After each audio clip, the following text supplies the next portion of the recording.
তাসলিমা খাতুন। আমি সাতক্ষীরা জেলা সদর উপজেলায় বাড়ি।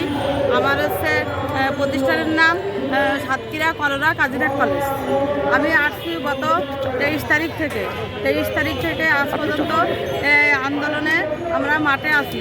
আমরা রাত দিন 24 ঘন্টা এইখানে খেয়ে ছেড়ি এবং ইফতারি করি ছোলামুড়ি আর ছেড়ি করি আলু ভর্তা ও ডাউল। আমি গভীর রাতে ও রাস্তায় আমরা কুকুর বিড়ালের সঙ্গে একসঙ্গে থাকি। কারণ হচ্ছে আমাদের টিচারের পাশে পরীক্ষণে দেখি কুকুর শুয়েছে, তাহলে কুকুর বিড়াল একসঙ্গে খাচ্ছি। আমরা একজন শিক্ষক হয়ে কেন আমরা কুকুর বিড়ালের সঙ্গে থাকবো এবং খাবো? আমরা বাংলাদেশের যত স্বীকৃতিপ্রাপ্ত নন-এমপিও শিক্ষা প্রতিষ্ঠান আছে, আমরা চাই সব প্রতিষ্ঠানগুলো একযোগে এমপিও ঘোষণা করতে। কারণ একটা শিক্ষক 20-25 বছর ধরে শিক্ষকতা করে সেই 1 টাকাও বেতন পায় না। এটা দেশের বড় বৈষম্য। আমাদের বৈষম্য দূরীকরণের জন্য আমাদের ছাত্ররা জীবন দিয়ে গেছে বৈষম্য দূরীকরণের জন্য, কিন্তু আমাদের সেই বৈষম্য এখনও দূরীকরণ হয়নি। যদি দূরীকরণ হতো তা আমাদের মতো শিক্ষকরা এখন রাস্তায় পড়ে থাকতো না। এমন আমি আমার 8 বছরের বাচ্চা রেখে চলে আসি এমপিওর জন্য। কারণ আমার আম্মা মারা গেছে না খেয়ে না দেয় আমার লেখাপড়া শেখার জন্য। আমার আব্বা আছে বলে কি তোর বেতন, আমি মরে গেলি তাই হয়তো তোর বেতন হবে, তোর বেতন আমি মনে দিতে পারবো না। তাই এই কথা শোনাচ্ছি। আমাদের মৃত্যুবরণ করা অনেকগুলো, তাই আমরা বাড়ি থেকে শপথ নিয়ে এসেছি, ভাই এমপিও পাবো নাই তো মৃত্যুবরণ করবো। ভাই আমাদের প্রধান উপদেষ্টা ও শিক্ষক উপদেষ্টা আমাদের গালে বিষ দিক, হয়তো আমাদের এমপিও দিক। কারণ আমরা খালি হাতে ফিরে যেতে চাই না।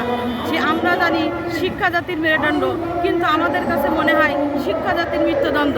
কারণ আমরা মৃত্যুর পর্যায়ে মুখোমুখি আছি। কারণ আমাদের 20-30 বছর ধরে একটা শিক্ষক বিনা বেতনে সে শিক্ষকতা করে, কিন্তু তার অবস্থা কেমন? সে ছুটি পায় 4টার সময় তার কোনো জনমজুরা দিতে পারে না, খালি তার সংসার কিভাবে চলবে? এই জন্য আমরা মৃত্যুর মুখোমুখি আছি। মৃত্যুর মুখোমুখি থাকাচ্ছে হয় আমাদের গুলি করে মেরে দিক, নয়তো আমাদের গালে বিষ দিক, বিষকে মারা যায়। আমরা একসঙ্গে সবাই দেশে ইতিহাস গড়ে উঠুক। প্রধান উপদেষ্টা গ্রামীণ ব্যাংক প্রতিষ্ঠাতা করেছিল ক্ষুধা দারিদ্র মেটানোর জন্য, কিন্তু আমরা 1 থেকে মাস্টার্স পাস করে একজন শিক্ষকতা করে আমরা ক্ষুধায় আছি।